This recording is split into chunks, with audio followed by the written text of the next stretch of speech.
PM की शांति पाउजेल Manipur da tangdu leitaba hanjinba ngamgani haina Minister of State External Affairs Dr. RK Ranjan na Prime Minister Narendra Modi ki pukning chinsinkhre wafam asi tha tara helaklaba irang asi loisinbada meeting thambiu haina Minister na haukiba February 25 da Prime Minister Modi da thakiba cherol amada fongdokhibani Minister Ranjan na makha taraduna hauzik Manipur da thokliba irang asi kuki amadi maitai gi civil organization sing kaubiduna waroisin ama purakna ba honabiu miyoi bagi marakta wari faunaraba khaktada waroisin purakani nongmai nadi purakpa ngamloi maramaduna PMO na thaudang ama lobiduna santi pamba citizen kaubiduna state asida tangdu leitaba purakna ba madi mahausagi punsida halakna ba honabiu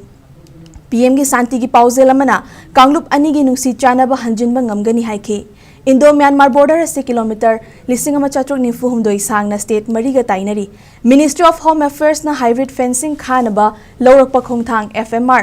लौथोरकपगी वारेप तरामना ओकली fencing असि लोइसिनबदा मतम चंगनी अदुना sensitive अमदी हेना सोखलबा मफम सिंग येंगदुना पाइखतपियु UN की रिपोर्ट मतुंगिना म्यांमार दगी मियोइ लिसिंग यांखैनी थोइरोम इंडिया गे अवांग नोंगपोक स्टेट सिंग दा लांजेनरी मणिपुर अमदी मिजोराम दा हेना सोखलले हौखिबा चही अनि असिदा ड्रग अमदी खुचु खुलाई ललोनबगी चांग सुहेनगलकी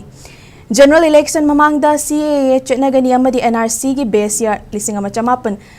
हुंफुमाथोइदा ओइरगनी हाइरखी बेस ईयर असे 1951 दा ओहेनबियु मसिना येलहौमी अमदी मितोप खाइदोकपदा हेना खुदोंग चाबा लेगनी बेस ईयर असिदा परमानेंट रेसिडेंट रिकॉर्ड पीबा ngamdaba मियोइ सिंग लेबाक असि थादोक हनखिबा नत्रगा डिपोर्ट तौबिखो नत्रगदी मतम सांगना चयेत नदुना लाखिगनी हाइना चेरोल असिदा पल्ली